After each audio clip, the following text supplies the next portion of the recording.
عزیز طلبہ و طالبات السلام علیکم۔ پچھلے جو ویڈیوز ہے اس میں ہم نے اپنے درسی کتاب کی پہلی نظم اس کو دیکھا، سمجھا اور مکمل کر لیا۔ آج کی جو ویڈیو ہے اس میں ہم اس نظم کے سوالات کو دیکھیں گے، سمجھیں گے اور حل کریں گے۔ پہلا جو ہمیں ہدایت دی جا رہی ہے وہ یہ ہے کہ اجب عن الاسئلۃ التالیہ، کہ نیچے آئے ہوئے سوالات کے جواب لکھیے۔ اجب مطلب جواب لکھو، جواب دو، اور التالیہ مطلب درذیل نیچے آنے والے فالوئنگ۔ پہلا جو سوال ہے لمن الفضل متواتر، کہ کس کا فضل، کس کا احسان متواتر مسلسل ہے؟ تو جواب ہے اس کا للہ تعالی، اللہ تعالیٰ کا، یعنی اللہ تعالیٰ کا احسان ہم پہ مسلسل نازل ہو رہا ہے۔ دوسرا جو سوال ہے ما ہی المحامد، محامد کیا ہے، محامد کسے کہتے ہیں؟ تو اس کا جواب میں نے یہاں پہ لکھا کہ ہی ما یحمد علیہا، محامد کہتے ہیں کہ ہر وہ چیز جس پر کسی کا شکر ادا کیا جائے، حمد و بیان کی جائے، اور وہ کیا ہے؟ وہی فضل اللہ تعالی و احسانہ و مننہ، اور وہ کیا ہے؟ وہ اللہ تعالیٰ کا فضل ہے، اس کا احسان ہے اور اس کی نعمتیں ہیں، اور ان تمام چیزوں پر ہم اللہ تعالیٰ کا شکر ادا کرتے ہیں۔ تیسرا جو سوال ہے وہ ہے بماذا جاد اللہ تعالی علی العباد، کہ وہ کیا چیز ہے جس کے ذریعے جس سے اللہ تعالیٰ نے اپنے بندوں کو سخاوت دی ہے، سخاوت عطا کی ہے، جس کے ذریعے اللہ تعالیٰ بندوں پر سخاوت کرتا ہے۔ تو اس کا جواب میں نے لکھا ہے کہ جاد اللہ تعالی علی العباد، کہ اللہ تعالیٰ نے سخاوت کی ہے اپنے بندوں پر۔ اب کن چیزوں کی سخاوت کی؟ تو وہ ہے بفضل ہی، اپنے فضل اور احسان کا، احسان ہی اس کے احسان کی، و نعم ہی اور اس کی نعمتوں کی، یعنی اللہ تعالیٰ نے سخاوت کی ہے اپنے بندوں پر، اس کے فضل، احسان اور اس کی نعمتوں کی۔ پہلے ہم پانچواں کوشچن دیکھ لیتے ہیں۔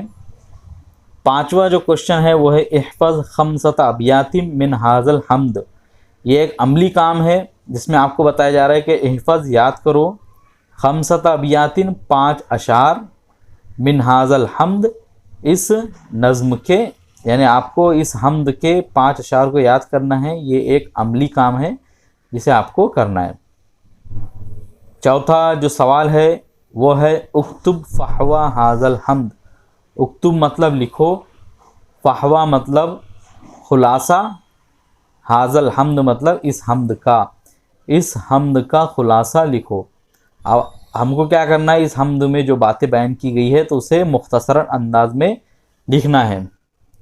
یہاں پہ میں نے اس نظم کا خلاصہ لکھ لیا ہے، وہ یہ ہے کہ الشاعر یحمد اللہ تعالی لفضلہ المتواتر وجودہ العمیم والغامر، کہ اللہ کے شاعر اللہ تعالیٰ کی حمد بیان کر رہا ہے اس کے مسلسل فضل کے لیے اور اس کے عام اور بہت زیادہ سخاوت کے لیے، وانعامہ ومننہ اور اس کے انعامات اور اس کے احسانات کے لیے، ویقول اور وہ کہہ رہا ہے یا وہ کہتا ہے، یعنی شاعر کہہ رہا ہے کہ ان اللہ ینقذ عبادہ من الشدائد، کہ وہ اللہ تعالیٰ ہی ہے جو بندوں کو مصیبتوں سے نکالتا ہے۔ ینقذ مطلب باہر نکالنا، رہائی دینا، یا کسی کو بچانا۔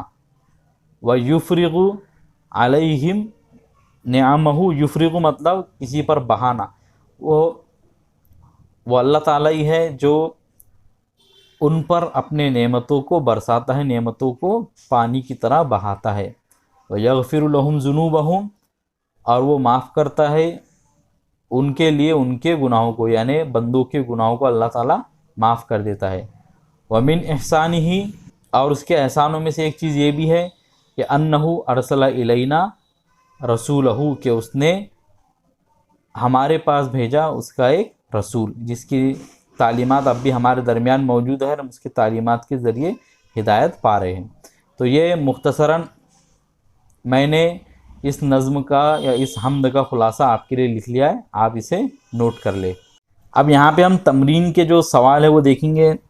الف جو سوال ہے اس میں ہم ہدایت دی جا رہی ہے کہ اجعل اسم الفاعلی من المصادر التالیہ کہ نیچے جو مصادر آئے ہیں درج ذیل مصادر سے آپ کو اس میں فاعل لکھنا ہے۔ اس میں فاعل کہتے ہیں کہ ایسا اسم جو اس کام کو کرنے والا ہو، یا اسے ہم سبجیکٹیو فارم بھی کہہ سکتے ہیں۔ جیسے انگلش میں ورڈ ہے پلے، پلے مطلب کھیلنا، تو پلیئر کھیلنے والا اس کے ایک اس میں فاعل ہوں گا۔ تو یہاں پہ دیکھیے شکرن جو ورڈ ہے لفظ ہے اس کے معنی ہوتے ہیں شکر ادا کرنا، تو شاکرن اس کا اس میں فاعل بنے گا۔ ذکرن مطلب ذکر، ذاکرن اس کا فاعل بنے گا۔ نصرن مطلب مدد کرنا، ناصرن اس کا اس میں فاعل بنے گا مطلب مدد کرنے والا۔ اسی طرح شاکرن مطلب شکر ادا کرنے والا، ذاکرن مطلب ذکر کرنے والا۔ غفران مطلب معاف کرنا، اور غافرن مطلب معاف کرنے والا۔ طہرن مطلب پاک ہونا، اور طاہرن مطلب پاک ہونے والا یا پاک۔ زیارتن مطلب کسی چیز کی زیارت کرنا، زائرن مطلب زیارت کرنے والا۔ صدقن مطلب سچ یا سچا ہونا، صادقن مطلب سچا یا سچ کہنے والا۔ قولن مطلب قول کہنا، اور قائلن مطلب کہنے والا۔ جو با سوال ہے اس میں کہا جا رہا ہے کہ اکتب الجموع للمفردات التالیہ کہ لکھو جمع نیچے آئے ہوئے مفرد یا واحد الفاظوں کی۔ نیچے کچھ الفاظ دیے گئے ہیں، ان کی ہم کو جمع لکھنا ہے۔ فضل مطلب احسان، اور فضول اس کی جمع ہے۔ زائر مطلب زیارت کرنے والا، زوار اس کی جمع ہے۔ اثر مطلب اثر، اور آثار اس کی جمع ہے۔ منت مطلب احسانات انعامات، اور منن اس کی جمع ہے۔ نعمت مطلب نعمت، نعم اس کی جمع ہے۔ نبی مطلب نبی، انبیاء اس کی جمع ہے۔ ذنب مطلب گناہ، ذنوب اس کی جمع ہے۔ اور کریم مطلب شریف، اور کرما اس کی جمع ہے۔ آخری جو سوال ہے وہ جیم ہے، اس میں ہم کو کہا جا رہا ہے کہ اکتب فعل الامر من الافعال التالیہ کہ نیچے جو افعال آئے ہوئے ہیں تو اس کے ہمیں فعل امر لکھنا ہے۔ فعل امر بنانے کے جو قاعدہ ہے میں نے ایک ویڈیو میں تفصیل کے ساتھ آپ کو بتایا کہ کیسے بناتے ہیں۔ یہاں پہ افعال ہے تقبل مطلب تو قبول کرتا ہے، اقبل مطلب قبول کر، تذکر مطلب تو ذکر کرتا ہے، اذکر مطلب تو ذکر کر، تجود مطلب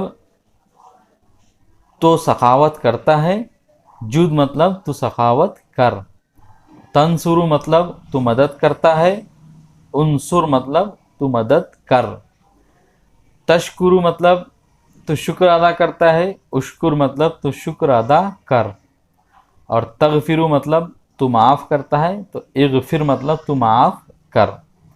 تو اس طرح ہم نے یہاں پہ ان تمام افعال کا فعل امر لکھا۔ مجھے امید ہے کہ آپ نے آج کے جو اس ویڈیو میں جتنے سوالات بتائے گئے ہیں اس کو آپ نے دیکھا ہوگا، سمجھا ہوگا، اور اچھی طریقے سے اسے نوٹ کر لیا ہوگا۔ اگر آپ لوگوں کو کوئی کوشچن یا کوئی سوال ہو تو ضرور پوچھیں۔ ملیں گے آپ سے اگلی ویڈیو میں۔ السلام علیکم۔